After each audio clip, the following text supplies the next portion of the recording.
Reddit, what's your craziest I can explain moment?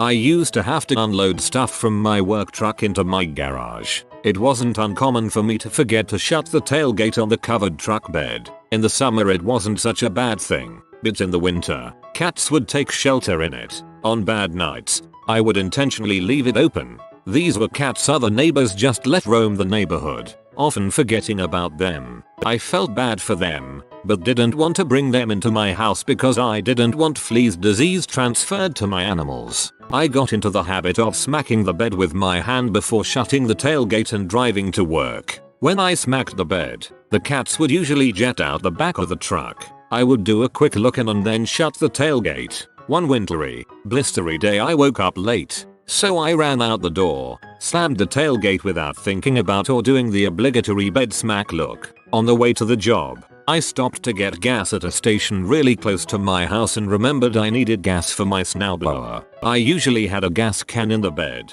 I stopped at the gas station, which was a typically busy in the morning gas station, and started filling the truck. I went back to the tailgate to open it to get the gas can out. I dropped the tailgate and about 6 terrified cats came racing out of the bed. One actually ran up and over me, leaping from my shoulder. They did this big loopity-loop, panic run in the gas station and then headed off into the neighborhood. They all made it out safe and we were only a few blocks from my house. But for one instant, everyone in the gas station froze to stare at me. People inside were staring out at me. People at the pumps were staring at me. I've never felt so judged in my life. It was like I was trafficking humans. I could feel their eyes penetrating my soul. It was about 10 OF out and I could feel myself starting to sweat. When I went in to get coffee, the silence finally broke and a woman asked me what it was all about. I explained it to her, rather loudly so that everyone who witnessed it could hear it. I don't think they believed me. I was shooting a movie with some friends and one scene was a couple in bed having an argument. They filmed at my home and we were gonna do a few more takes later and the team decided to leave the equipment at my house. I go on a date with a girl and everything is well and good and she gets brought back to my place. Things get serious and we head to the bedroom where she is greeted with camera equipment aimed at the bed. She is creeped out and I explained. She wasn't that understanding. I was in my early 20s. And we were spending a couple of weeks at a friend's beach house in an upscale East Coast resort town. One late night, we decided would be a great idea to crash the local community swimming pool for a skinny dip. So 7 guys and gals pile into one sedan to head off for the challenge. I am the only non-drinker, so I am the naturally designated driver. We arrive at the pool, shimmy through an opening in the fence, chuck off all of our clothes and jump in. Hilarity ensues. Until, wait, someone has notified the cops of our presence. As we see the cop car searchlight scanning for us, we freak. Time to make a fast escape and pile back into the ride undetected. But not enough time to get dressed. So we are now a car full of 7 people, 6 of them drunk, covered in nothing but towels. And we drive away, confident in our success. However, in all the excitement, I managed to make an illegal left turn as part of our getaway. And, you guessed it, cop car lights up and pulls me over. The officer gets out and approaches the car full of mostly naked 20-somethings. He takes a look and says to me, with a straight face and without missing a beat, "I don't reckon you'd have a driver's license under there, would you? Where even to begin?" "You're welcome to look, officer." I had just put air ride on my truck and was taking it on its maiden voyage. I forgot to tuck a brake line and had been unknowingly dragging through it. All of a sudden it decides to let loose right as I'm stopping at a stop sign. I'm halfway through the intersection with no brakes when I see a cop sitting waiting to bust people for blowing through. He pulls me over and I try to explain. He clearly doesn't believe me, so he asks me to press my brake pedal. Boom. Brake fluid squirted right onto his shoe. No ticket.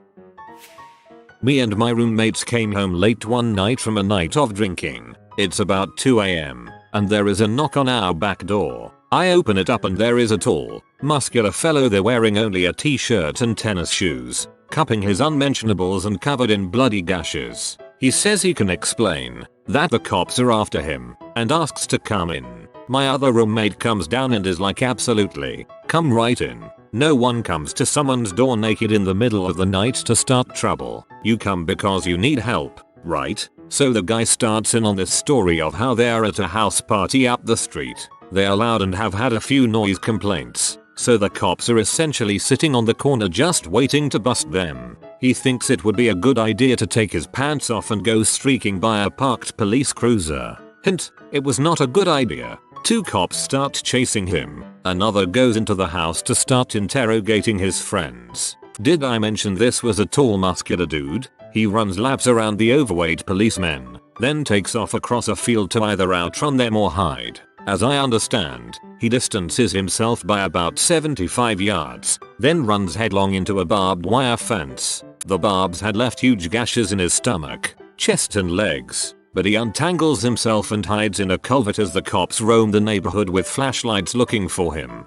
Flash forward 2 hours. He sees us come home, across from the field where he is hiding, and makes his way to our back door and recounts his tale. We give him a beer, a pair of gym shorts, and escort him back to his house party, where he is greeted with raucous laughter, applause, and more than a few disgruntled looks from the people he had left to be interrogated by the police for an hour. The entire party covered for him, claiming that they didn't know him and that he had not left his pants with them, they hid them, and his wallet. It all worked out.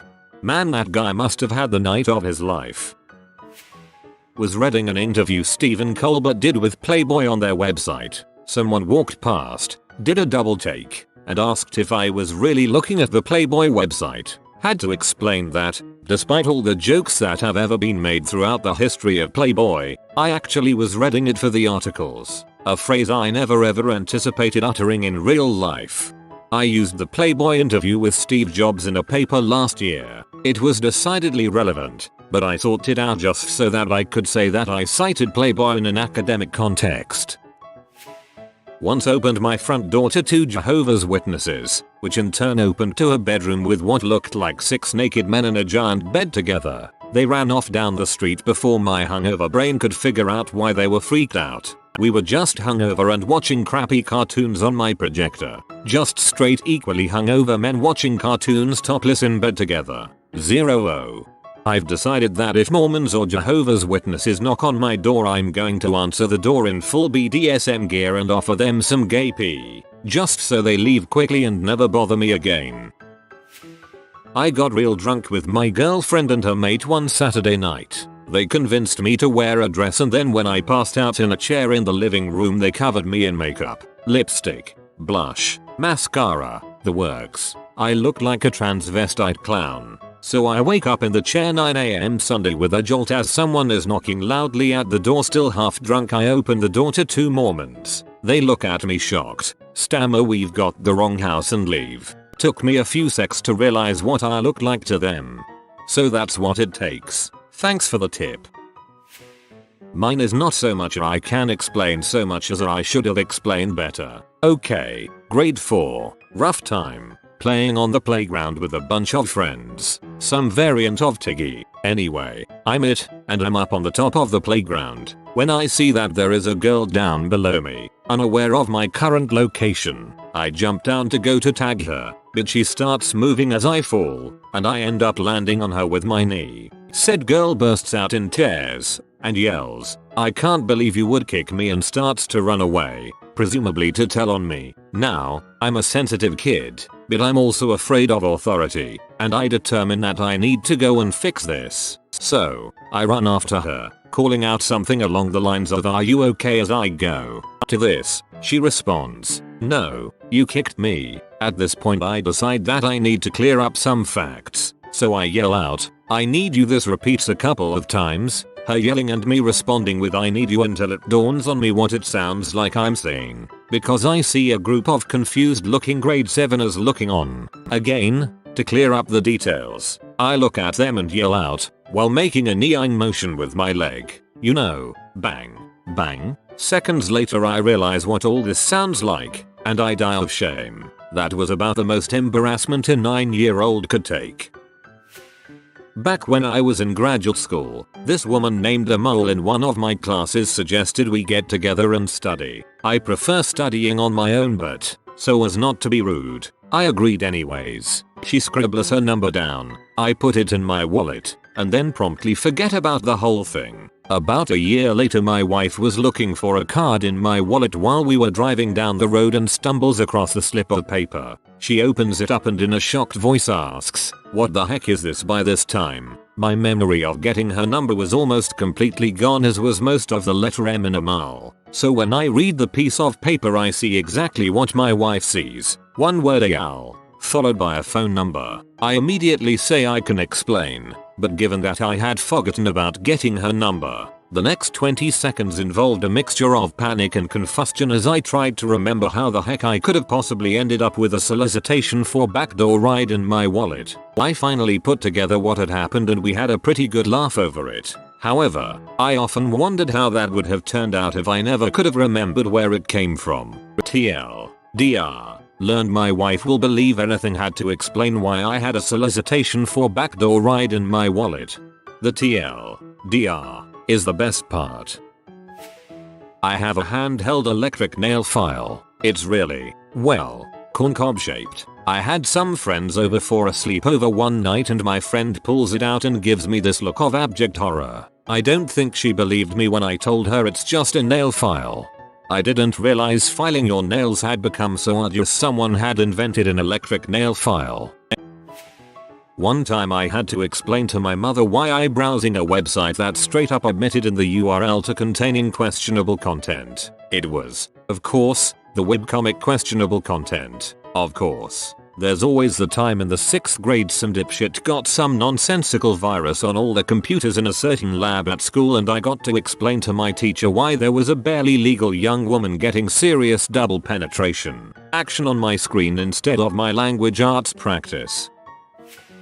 That'd be the time I follow too many links using my phone, which end up linking to a gay orgy vid. I closed the browser right away, decided I had have enough internet for the day. Next morning I try to show us something on Reddit to my bro, and yeah, gay P starts playing. That was a difficult conversion.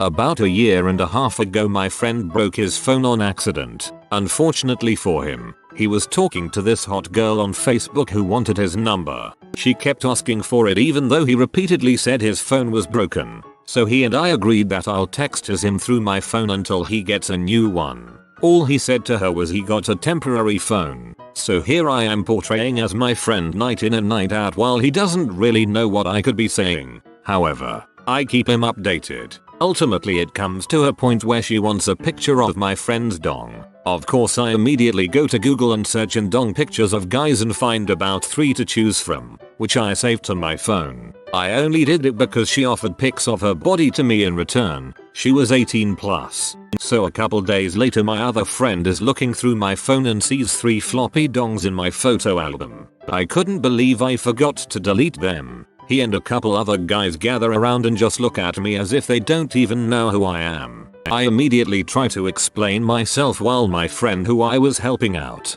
was in the room. At first when I was explaining it even he was like, "Wait, what are you talking about again?" However, thank goodness his mind cleared up and he was able to back me up on the dong pictures, because I would have been in an ever worse awkward situation. I was recently walking home and saw a bunch of bird crap on the sidewalk in front of me. I heard birds in the trees above, so I decided to walk around the drop zone, which put me in the street. As I stepped into the street, I noticed a mid to late 20s black gentleman walking the opposite way on the sidewalk. I have never received a look of disgust that great at any other time in my life. When I was an intern, I'm a doctor, I examined an admittedly ridiculously hot girl who was having palpitations. I took out my stethoscope and listened to her heart under her hospital gown. I clumsily and very accidentally, while holding the stethoscope, brushed her nipple with my hand and her heart starts beating faster and the alarm of the heart monitor starts going off. In comes the nurse to see what's happening and there I am with my hand under her top and both of us are blushing like mad and me looking very, very guilty. Should have gotten her number. First, some background info. I live in Pennsylvania and you're allowed to, and usually have to, pump your own gas. Wait, what? There's places where you're not allowed to do that? Oregon too. I tried pumping my own gas on my way through from Washington to California and the attendant ran up all whoa I got that. Worked at a bike shop and one day a man in a wheelchair comes in to get a flat fixed on his chair. I put a new tube in and rang him up. He was quite pleased with how low the price was. I told him, yeah, any other shop in town would have probably charged you an arm and a leg. The guy was missing an arm and a leg. Could have heard a pin drop. Mum caught me smoking when I was 18. After a lifetime of telling me the evils of cigarettes, she walked into my apartment and saw one in my mouth. Of course, seeing as how it wasn't tobacco, and I was high as a kite, the first thing that came to mind was also the first thing to come out of my mouth. It's okay, Mom, it's a joint. So my mom decided to borrow my laptop without telling me once, and when she opened it at work she found a folder full of animal, granny, BBW, and pregnant woman P. Explanation: it wasn't an actual folder, it was an image of a screenshot that I had taken. I was borrowing internet from a neighbor, who had his entire computer on a shared network, for some reason. Being the nosy teenager I was, I browsed his files and found the creepiest stash of P I had never even heard of. I couldn't stop laughing, so I took a screenshot, just of the file names, pasted into a paint file and saved it. However, I didn't close out of the paint file before I shut my laptop. My mother knows nothing about computers, and I never expected her to randomly take mine to work. So when that was the first thing she saw as she opened my computer, she freaked out. Password protection, man. Seriously. My friend, who is a film student, tends to make about 1-3 short films every summer when he's home from college. I usually help him out. He doesn't have a printer at his house, so it's always been my job to print out 1 or 2 scripts to do a read through with him and the actors. One of his shorts was about a closeted lesbian who was in love with her best friend. The last page of the script involved a passionate kiss and then some screaming. And, of course, when I was stapling them, one of those pages fell to the ground. My mother, who has always suspected me of being a lesbian, found it and assumed I had written it. She absolutely wouldn't believe me when I said it belonged to my friend. The leader of the local Girl Scout troop belonged to the same pool as my family. One day I went to pick up my daughter from her scout meeting, with a few of the other mothers I didn't know, as well as most of the Girl Scouts all paying attention to me since I had just walked in, the leader exclaimed, once she figured out who I was there to pick up. "I didn't recognize you with your clothes on." The look on the faces of the other mothers was priceless. I got a hole in my favorite sweater when I was around 12. It was made of that stretchy, thin material that's impossible to mend without being obvious, so I was looking for alternatives to save it. I got this idea that nail polish would keep the hole from spreading, but I didn't have any clear, so I used a dark maroon color that matched the shirt. The hole was on the chest of the shirt, so was eye level for most of the boys in my 6th grade class. I figured I had to do something to make my bra less obvious through the hole, so I grabbed a bra I didn't like and painted it with the same nail polish. Perfect. Mom found the bra first and accepted that I had spilled nail polish on it. I'm not sure why I didn't tell the truth, but I was a kid and kids are weird. Then my mom found the sweater. All she saw was a hole with a dark, crusty ring and she assumed I had been smoking and had burned a hole in the sweater. I had never smoked in my life, never left the house without her except to go to school, and had no way to get to a store that sold cigarettes without a car. Yet I was still grounded for smoking. She didn't believe my story, not even paired with the painted bra. TLDR. Painted my shirt with nail polish. My mom jumped to conclusions. About 8 years ago me and some friends were working in northern Italy around this time of year and we decided to hire a car and drive into Germany for Oktoberfest. After finding a car park in Munich we, 3 guys, 2 girls, head off to enjoy the beer. A few hours pass and my girlfriend is pretty drunk and looks like she's gonna start puking soon, so we all decide to take her back to the car and let her have a bit of sleep on the back seat. Trying to get her into the car was a different story though because she wanted to sleep in at the back. No, really back the car. Naturally we throw her in the boot and she went to sleep. The rest of us locked the car and off we went to find a bar. Many beers and sing-songs later we were heading back to the car when 2 policemen stopped us in the street and asked us for our IDs. We explained that all our stuff was in our hire car around the corner. The nice policeman offered to walk with us to the car so we could show them that we were legit European citizens and we weren't trying to smuggle people into the country or anything absurd like that.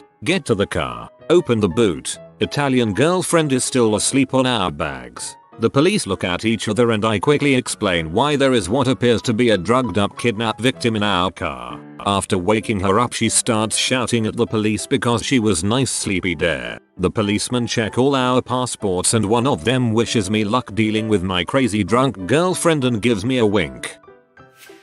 Someone invited me to follow some cabaret thing on Facebook, so I did. Later, I was checking updates in front of some friends, and bam, gay stripping.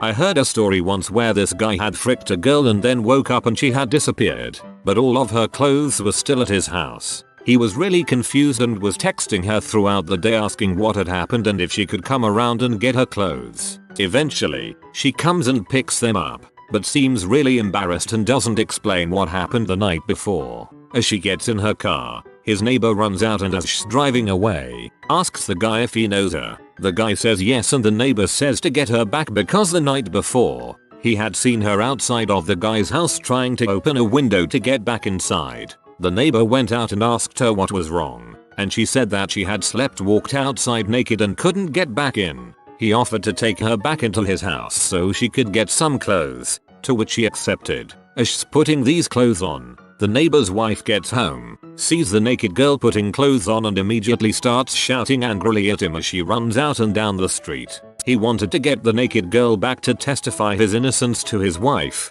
which he eventually did, and all was well. TLDR. Guy fricks a girl, she sleepwalks outside. Neighbor tries to give her clothes. Neighbor's wife sees him and gets angry. He tries to explain. I think I heard this on Hamish and Andy. I have a friend who was once stopped while driving a white van down the motorway. The cop asked to see what was inside. There were about 20 ounces of crack, weed, crystal METC, 6 pistols, a sawn-off shotgun, a rifle, a box of ammo, a box full of knives as well as a human head, 2 feet and a hand. My friend waited for the look on the cop's face before saying it's okay. I have paperwork he works for a forensics lab. This has got to be the best cover ever. One time I went to a festival with my friends, summer between junior and senior years of high school. When we returned to the car to go home, we found a dime baggie of crack rocks on the ground. We didn't want to smoke it, so we took it home, and I kept it in a stash box in my room. A few months later, I come home from a party much more wasted than I should have been to drive home. It's late, but all the lights are on in my house. My parents are awake. I walk in and they are seated in the family room, watching TV, being drunk. I try to treat the situation as a normal one. It's 2 AM. They go to bed at 11. My dad says, I was looking in your room today and I found this. And my dad holds up the bag of crack I had forgotten about. What is it? I shrugged and said, it's cracksy in my best Jerry Blank impression. My mom says, we know what it is. Where did you get it? Her voice getting louder. I looked stunned for a second. I found it on the ground. This story has no climax. Also, don't pick up crack. If you are new to the channel, you can subscribe. I publish new videos every day. Until then, check another video.